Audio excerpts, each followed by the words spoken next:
Civil service बच गई। निसर भाई, फिल्म को लेकर कभी ऐसा हुआ कि ये फिल्म करूं या ना करूं, कभी ऐसे? नहीं, वो एक सेकंड में पता चल जाता है। बल्कि स्क्रिप्ट 5 मिनट तक सुनने से ही पता चल जाता है कि ये फिल्म करने को मेरा जी चाह रहा है या नहीं। अब ये मैं नहीं कह रहा कि हमेशा मैंने सही फैसले किए हैं, लेकिन मुझे यकीन जरूर हो जाता है कि ये फिल्म करने को मेरा जी चाह रहा है या नहीं जी चाह मैं रहा। थोड़ा इम्प्रोवाइज करूं। बिगिनिंग में धर्म संकट नहीं होता, घुसने के बाद होता है यार क्यों कर रहा हूं। मेरी मुझ बहुत अर्ली 1988 की बात है। मेरे सामने एक आया कि एक बंदा आया, नाम भी मालूम है, केसर सिंह मागू सीगा, पंजाबी पूरा बैकड्रॉप सीगा उधर। तो कहता कि जी ये फिल्म है प्यासी निगाहें।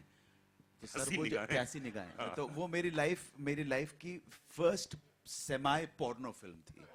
सो यानी और भी रही और हैं। भी रही है, हाँ। फर्स्ट थिंग, सो मैंने कहा, अपने मेरा छोटा सा सेक्रेटरी हो गया था, मैंने कहा कि तू इससे 8,000 रुपए पर डे मांग ले। वो अग्रवाल था, प्रकाश अग्रवाल था, तो वो उसने जाके बोल दिया 8,000। हमको करना ही नहीं था। मेरे पास सर झुका के आया, भूपी नाम है। मैंने कहा क्यों हो गया? कहते जी वो पैसे मान गया। कहते 5 दिन का काम हैगा। और तो ये सचमुच धर्म संकट था। मुझे मजबूरी में पैसे की वजह से कि मान ही गया, अब तो मुझे सब काम करना पड़ा। वो नसरुल भाई, क्या बताया गया डायरेक्टर द्वारा आपको कि ये फिल्म क्यों कर रहे हैं, और क्या पहली मुलाकात में फवाद ने कुछ बताया होगा?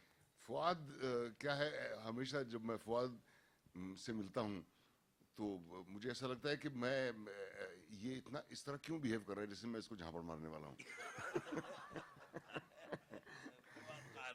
तो फवाद ने कुछ नहीं बताया, उन्होंने मुझे सिर्फ इस फिल्म का आइडिया मुझे सुनाया, और मुझे लगा कि ये जरूर करनी चाहिए, क्योंकि एक संजीदा बात कह रही है इन इट्स टोटलिटी। हालांकि अप्रोच मज़ाहिया है इसका, और मैं इस बात में विश्वास करता हूं कि अगर कोई भी गहरी बात जो आपके दिल को छूती है, वो अगर आप सुनने वाले तक पहुंचाना चाहते हैं, तो सबसे पहले तो सुनने वाले का ध्यान अपनी तरफ करना पड़ेगा। और मेरे ख्याल से ह्यूमर से बेहतर कोई तरीका नहीं है to win the audience's attention. जाने भी दो यारो, 30 साल से भी ज़्यादा हो गए बने हुए, लेकिन आज भी लोग उसको देखते हैं और पसंद करते हैं। हालांकि उस वक्त हम सबको लगा था कि ये बहुत ही बेवकूफ़ी की फिल्म बन रही है, लेकिन ओवर द इयर्स हमें पता चला कि उसके वर्च्यूज़ क्या थे। मैं इस फिल्म को उस कैटेगरी में डालूंगा। और जहाँ तक भगवान में विश्वास करना का या ना करने का जो सवाल है, इसका तो डेफिनेटिव जवाब आइदर वे कभी भी नहीं दिया जा सकता। तो उस बारे में सोचना ही फिजूल है, मुझे लगता है। मुझे लगता है आपको अपने जिंदगी के साथ अपने इक्वेशंस ढूंढने चाहिए, और उन्हीं के साथ आपको जीना चाहिए। भले ही वो इक्वेशंस आपको आपका रिलीजन जो आपको बचपन से सिखाया गया है वो देता हो, या आप जिस डिसिप्लिन में हैं वो देता हो, या किसी गुरु से मिलें या जहाँ से भी मिलें। बट ये बात तो सच है, जैसा कि परेश ने कहा, कि हमें बांटने का काम जो है वो रिलीजन ने बहुत ही सक्सेसफुली किया है हजारों सालों से। चलिए, साथ ही साथ मैं स्टेज में बुलाना चाहूंगा फिल्म के डायरेक्टर फवाद खान के लिए। एक बार जोरदार ताली होनी चाहिए। हाँ, कॉन्फिडेंस के साथ आओ जरा। यस। सीना पूरा। अजीत अंधारे साहब, सज्जाद साहब, सज्जाद चुनावाला, शारिक पटेल साहब, please come on the stage. एक कुर्सी है इधर। एक हम लोग फोटो लेंगे, उसके बाद क्वेश्चन आंसर शुरू करेंगे। आइए आइए, एक फोटो लेते हैं सर।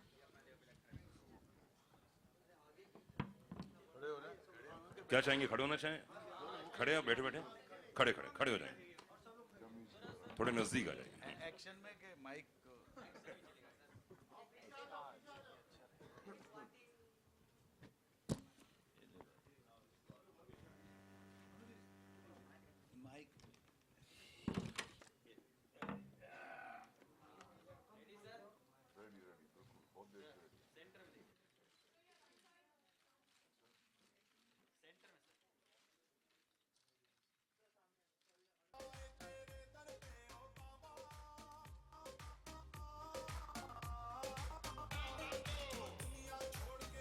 Without book.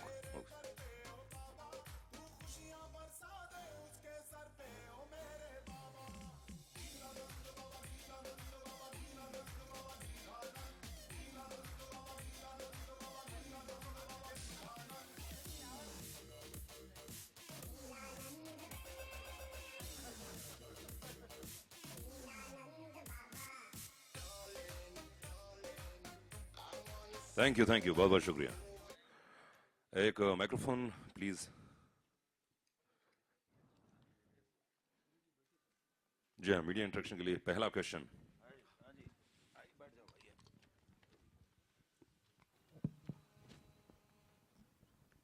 आओ, फेंको. Hello, choose this title.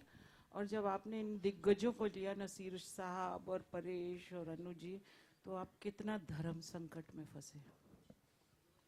देखिए, जैसे नसीर साहब ने बताया कि जो फिल्म का जो जरिया है लोगों की अटेंशन लेने का, वो मज़ाहिया है. तो अगर उस हिसाब से देखें तो जो किरदार निभा रहे हैं Paresh ji, Dharampal Trivedi, right? Dharampal Trivedi, I get confuse between Trivedi Tripathi. So Dharampal Trivedi, so Dharampal जो है वो धर्म संकट में पड़ जाते हैं. तो क्लियरली इसीलिए धर्म संकट नाम है. बट जैसे उन्होंने ऑल्सो इन्होंने और भी बताया कि भाई बड़ी संजीदगी वाली बात कही है फिल्म ने. तो धर्म संकट का जो दूसरा मतलब ऑफ कोर्स निकलता है, वो बात भी. तो दोनों चीजें उस टाइटल में है. जिस तरह से आप पढ़ना चाहें, उसमें कहानी भी है और उसमें मैसेज भी है. इसीलिए ये टाइटल मेरे ख्याल से बहुत ही एप्ट है. अनु जी, आपने कहा कि प्यासी निगाहें करा आपने 80s या पता नहीं किस में. आपकी निगाहों के बारे में थोड़ा बताइए, कितनी प्यासी रही उस समय और और क्या क्या कुछ करना पड़ा? आपने कहा बहुत कुछ करना पड़ा, क्या क्या था? अब मैडम, वो तो एक पूरा लंबा पूरा ही आपका सेशन ही खत्म हो जाएगा. जाहिर है 5 दिन का काम था, 9 दिन में हो गया. तो अब बहुत कुछ करना पड़ा, लेकिन गरीब को करना पड़ता है. ये तो स्टार हैं, हम तो जूनियर आर्टिस्ट की तरह आए थे. और बहुत कुछ करना पड़ा मैडम, बहुत बहुत बहुत बहुत. मैं आपको बता सकता हूँ कि मेरा डायरेक्टर जो है ट्रॉली शॉट लगाता था, और ट्रॉली शॉट चलते चलते कभी कभी डायरेक्टर होते हैं ना, खुद कमेंट्री देते हैं. सो वो कहता था कि वहां पर लड़की है, यहाँ पर तुसी हो, ते अपना ट्रॉली लगाई है मैंने, ते ट्रॉली ट्रॉली चुम्मी चुम्मी चुम्मी चुम्मी चुम्मी चुम्मी चुम्मी होल्ड ते चार्ज करो एथे बस ते जाके.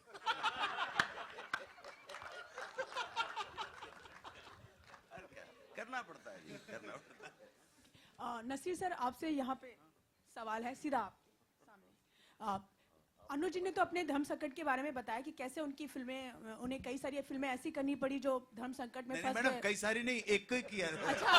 ऐसा मत करो भाई. अच्छा, एक फिल्म आपने बताया. जैसे नसीर सर, आपसे जानना चाहेंगे, कभी आप भी ऐसे धर्म संकट में फंसे हो जहाँ आपकी मजबूरी बन गई हो, इच्छा नहीं वो फिल्म करने की? नहीं, कभी नहीं. मैं जो भी मैंने फिल्म की है अपनी मर्जी से की है, और ये सोच के की है कि कुछ मजा आएगा. अक्सर 2 दिन में ही पता चल जाता है कि कितना मजा आ रहा है या नहीं आ रहा. लेकिन धर्म संकट में कभी भी नहीं रहा कि ये फिल्म करूं या ना करूं. और माशाल्लाह काफी सारी बुरी फिल्में मैंने भी की हैं. उनकी फहरिस्त काफी लंबी है. उन बुरी फिल्मों का चुनने का कोई रीजन? जैसे हमने कई सारी फिल्में देखी हैं जो आपने बेहतरीन फिल्में भी की हैं, तो कुछ ऐसी फिल्में भी की हैं हमें लगता है कि नसीर सर ने ऐसी फिल्में क्यों की? हाँ, अब मुझे लगता है कि ये जो दूसरी टाइप की फिल्में जो आप मेंशन कर रही हैं, वो ही आपने देखी होंगी. क्योंकि अक्सर लोग मुझसे पूछते हैं, आप डर्टी पिक्चर जैसी फिल्में मत किया कीजिए. तो मैं कहता हूँ, आपने देखी डर्टी पिक्चर? हाँ, देखी ना, 3 बार देखी.